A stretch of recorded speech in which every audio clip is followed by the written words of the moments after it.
ሰላም ጤና ይስጥልን ክቡራን የዩቲዩብ ቤተሰቦች፣ የሰዓቱን አጫጭር መረጃዎች እየቀርብ ያለው እስከ ፍጻሜው አብራችሁን ቆዩ።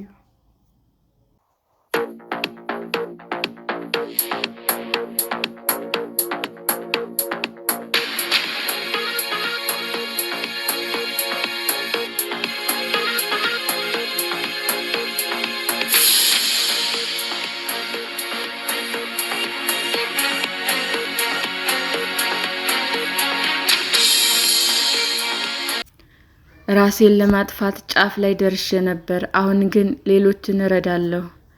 አንዳንድ አባቶች ቀይ ሽንኩርትን እየጠበሱ እንቁላል እየመቱ በጠረጴዛ ዙሪያ አትክልቶችን ሲቆርጡ፣ ሌሎች ደግሞ አዲስ የተወለዱ ሕፃናትን ይንከባከባሉ።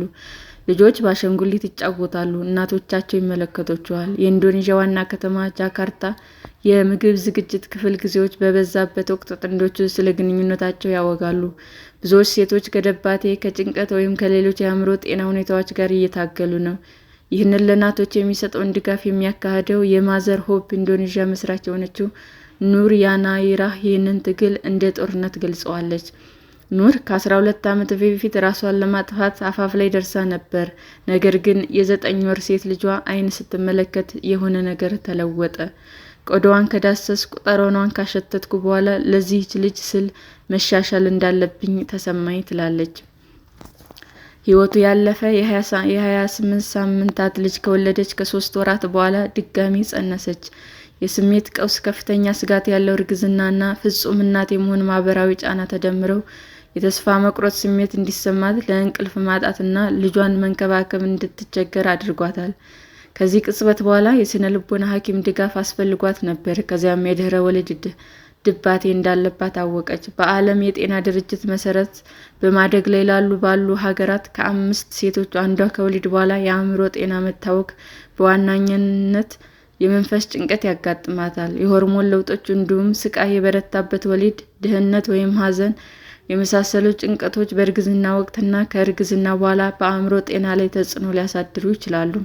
ኑር ለ9 ወራት ብቻዋን ተሰቃይታለች። ማንም የተረዳኝ አልነበረም፣ ማንም መረጃ አልሰጠኝም ትላለች። ካገገምኩኝ በኋላ የሌለኝን ድጋፍ ለመስጠት ሞከርኩ ስትል ታክላለች። ማዘሮብ ኢንዶኔዥያ አሁን 200 የሰለጠኑ በጎ ፈቃደኞች አሉት። የድጋፉ ቡድኖች እና ለአባቶች የምግብ ዝግጅት ስልጠና ያዘጋጃል። በተጨማሪም 58 ጠንካራ የፌስቡክ ማህበረሰብን ገንብቷል። ናዲያ የመጀመሪያ ልጇን ከተወለደ በኋላ ድብርትና ጭንቀት ገጥሟት ታሪኳን ለማካፈል በምግብ ዝግጅት ክፍለ ጊዜ ላይ ትገኛለች። ሐዘኑ ማለቂያ የሌለው ነበር። እንቅልፍም ባይኔ፣ ምግብም በአፌ አይዞርም ነበር። በጣም መጥፎ ነበር ትላለች። ያለ ግልጽ ምክንያት ማልቀስ ትጀምራለች ወይም ትበሳጫለች የሚለው ባለቤቷ ራኬን ምን ማድረግ እንዳለብኝ አላውቅም ነበር ሲል ያስታውሳል። ነገር ግን በምግብ ዝግጅት ክፍለ ጊዜዎች ላይ ሲገኝ እንዴት እንደሚደግፍ፣ ማጽዳት፣ የሽንት ጨርቅ መቀየርና ልጃቸውን መንከባከብ እንደተማረ ተናግሯል። አሁን ባለቤቴ ስታለቅስ ወይም የደከመች መስሎ ከታየኝ ምን ማድረግ እንዳለብኝ የተሻለ ግንዛቤ አለኝ ይላል። ናዲያ መድኃኒትና ምክር አግኝታለች። ሌሎች እናቶችም ማገገም እንደሚቻል እንዲያውቁ ትፈልጋለች። ጥንዶች አንዲት የ5 ዓመት ሴት እና የ3 ዓመት ወንድ ልጆች አሏቸው። ራኬን ነገሮች አስቸጋሪ ሲሆኑ ማረጋገጫ ይሰጣል። ጥሩ እናት መሆን አልችልም ስትል መሆን እንደምትችል መናገር አለብኝ ሲል አክሎ ተናግሯል። ቢቢሲ በ3 ሀገራት ከራሳቸው ልምድ በመነሳት የእናቶችን የአእምሮ ጤና የሚደግፉ መሰረታዊ ውጥኖችን ሰምቷል። በዓለም የጤና ድርጅት የአእምሮ ጤና ባለሙያ የሆኑት ዶክተር ኔሪጃ ቻውደሄሬ ምሳሌዎች እንደሚያሳዩት የህይወት ተሞክሮ መተማመንና ተዛማጅነት እንደሚያሳድግ የአቻ ደጋፊዎች የአእምሮ ጤና ድጋፍ በመስጠት ውጤታማ ወኪሎች ያደርጋቸዋል። ማህበረሰቡን መሰረት ባደረገ ዝቅተኛ ወጪ የሚደረግ ድጋፍ ዝቅተኛና መካከለኛ ገቢ ባላቸው ሀገራት የእናቶችን የአእምሮ ጤንነት በእጅጉ እንደሚያሻሽል ተናግረዋል። በቂ ስልጠናና የአቻ ለአቻ ድጋፍ ክትትል አስፈላጊ መሆኑንም ያክላሉ። አንጎማ ኮንጎ የምትኖረው ከኢንዶኔዥያ ከ8,000 ኪሎ ሜትር በላይ ርቃ በዚምባብዌ ነው። የራሷን የአእምሮ ጤና ትግል አንድ ነገር እንድታደርግ አነሳሳት። ከ27 ዓመታት በፊት ሴት ልጇን ከወለደች በኋላ በሚያስደነግጥ ሀሳቦች ራሷን ተውጣ አገኘችው። ይህ ራሴን ይዤ ልጄን ባፍናትስ ብዬ ሳስብ ትዝ ይለኛል ስትል ታስታውሳለች። ሌላ ጊዜ ደግሞ ምን ላደርግ እንደምችል በመፍራት ጩቤ ይዤ ወጥ ቤት ውስጥ እቆም ነበረ። ከጊዜ በኋላ በእርግዝና ወቅት ወይም ልጅ ከወለድኩ በኋላ በአንድ ዓመት ውስጥ ሊፈጠር በሚችልና በፕሪናታል ኮምፕልሲቭ ዲስኦርደር በተሰኘው የጭንቀት ሁኔታ እየተሰቃየች እንደሆነም ተረዳች። ስለ ቤተሰቧ ለመናገር ስለፈራች ካህናትን አማከረች። ነገር ግን ካህናቱ በአእምሮዋ የሚመላለሱትን አስደንጋጭ ሀሳቦች እንደ ኃጢአት ነበር የሚመለከቱት ትላለች። ይህንን የተስፋ መቁረጥ ስሜት እንዲሰማትና ብቸኛ እንድትሆን አድርጓታል። ሴት ልጇ በአስራዎች ዕድሜ ስትደርስ አንጊ ኦሲድ እንዳለባት ካወቀች በኋላ መድኃኒት አዘዘላት። እንደገና የተወለድኩ ያልተሰማኝ ትላለች። ከዚህ በኋላ ኦሲድ ትርሰት የተባለ ድርጅት መሰረተች። አሁን በማህበራዊ ሚዲያ፣ በሬዲዮ ንግግሮች እና በወርክሾፖች ግንዛቤን ታስጨብጣለች። የቤተሰቧንም ቤት ወደ ድጋፍ ማዕከልነት ቀይረዋለች። የስነ ልቦና ባለሙያ የሆኑት ታፍዝዋ ሙጋዛምቢ መኪ በዚምባብዌ በእናቶች የአእምሮ ጤና ድጋፍ ላይ ለረጅም ጊዜ ትልቅ ክፍተት ነበረ ይላሉ። 3 ልጆች አሏት። ነገር ግን የጽንስ መጨንገፍና በሕክምና ድጋፍ ጽንስ ለመያዝ ሳትችል ቀርታ አስቸጋሪ ሁኔታ ገጥሟታል። በሀገሯ ውስጥ የአእምሮ ጤና በአፈታሪክና በመገለል የተከበበ መሆኑን እንደተገነዘበች የምትናገረው ባለሙያ ሳልት አፍሪካ የተሰኘ ድርጅትም አቋቋመች። ይህ ስሙም ትርጓሜም አንድ ሰው ሁልጊዜም ያዳምጥሻል የሚል ሲሆን በዋና ከተማዋ ሀሬረ በሚገኘው ሙቢያን ሀድ የእናቶች ሆስፒታል ውስጥ አገልግሎት ይሰጣል። በመጀመሪያው ፎቅ ላይ የሚገኝ አንድ የግል ክፍል ግድግዳ በጽጌረዳ አበቦች ተውቧል። በክፍሉ ማዕዘን ላይ አንድ የህፃናት አልጋ አለ። እዚህ ክፍል ውስጥ ልጆቻቸው የሞቱባቸው ቤተሰቦች የልጆቻቸውን አስከሬን ማየት እና መያዝ ይችላሉ። ይህም የተከሰተውን ለመቀበል እና ለመረዳት ያግዛቸዋል። ሳልት አፍሪካ ይህንን ክፍል ያዘጋጀው 8ኛ ልጃቸው ከወሊድ በፊት ያጣ ቤተሰብን ካገዘ በኋላ ነው። በህንፃው የምድር ክፍል ላይ ደግሞ በወሊድ ጊዜ ልጅ ላጡ እናቶች ልዩ ክፍል አቋቁሟል።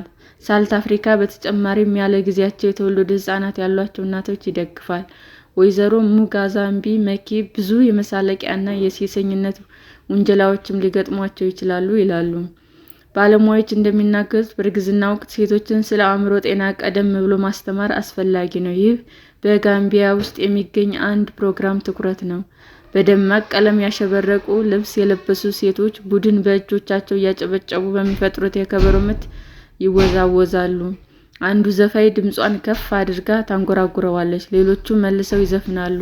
አንዳንድ ነፍሰ ጡር ሴቶች ለመደነስ ተነሱ። ዘፈኑ አስደሳች ነው፣ ነገር ግን ለወደፊት እናቶች ስለ አካላዊና አእምሯዊ ጤንነት ከባድ መልዕክቶችን ያስተላለፈ መድኃኒቶችን ከመውሰድ እስከ ጭንቀት ማስወገድ የማህበረሰብ ጤና ድጋፍ በሙዚቃ ተሳትፎ ፕሮጀክት ጭንቀት ለመቀነስ መነቃቃትን ለመፍጠር እና ሰዎች በማህበራዊ ግንኙነት ለማስተሳሰር እነዚህን የሙዚቃ ስብስቦች የመጠቀም ዓላማ አለው። የሙዚቃ ተጫዋቹ ካንዮሊንግ የሚባሉት በሙዚቃና በጨዋታ አዋቂነታቸው የሚታወቁ የባህል አስተላላፊዎች ናቸው። እንደ ሰርግ ባሉ ዝግጅቶች ላይ በብዛት ይታያሉ። በተፈጥሮ በመካንነታቸው ልጅ መውለድ ያልቻሉ ወይም የልጅ መጥፋት ያጋጠማቸው ሴቶች ናቸው። የጋምቢያ ብሔራዊ የአእምሮ ጤና ፕሮግራም ስራ አስኪያጅ ጃራራ ማሪጋ እንደተናገሩት ከችግር ያገገሙና አሁን ላይ ሌሎችን በመርዳት ያሉ ቁስለኛ ፈዋሾች ተደርገው ይታያሉ።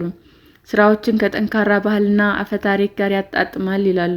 ሙዚቃ በተፈጥሮ መሰናክሎችን ያፈርሳል። በዩናይትድ ኪንግደም እና በደቡብ አፍሪካ ተመራማሪዎች የተመራው ጥናት እንዳመለከተው በእንደዚህ አይነት ክፍለ ጊዜዎች ላይ በሚሳተፉ ነፍሰ ጡር እናቶች ላይ የድብርት ምልክቶች በከፍተኛ ሁኔታ መቀነሱንም ተናግረዋል።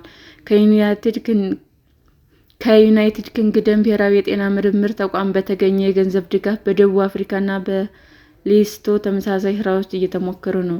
እንደ ኢንዶኔዥያና ዚምባብዌ ያሉ መገለሎችና አለመግባባቶች እዚህም ችግሮች ናቸው። ይሁን እንጂ እንደ አንጊ እና ኑር ላሉ ሴቶች የራሳቸውን ታሪክ መናገር ለውጥ አምጥቷል። በተናገርኩ ቁጥር ማገገም ላይ የበለጠ እጠነክራለሁ ትላለች አንጊ።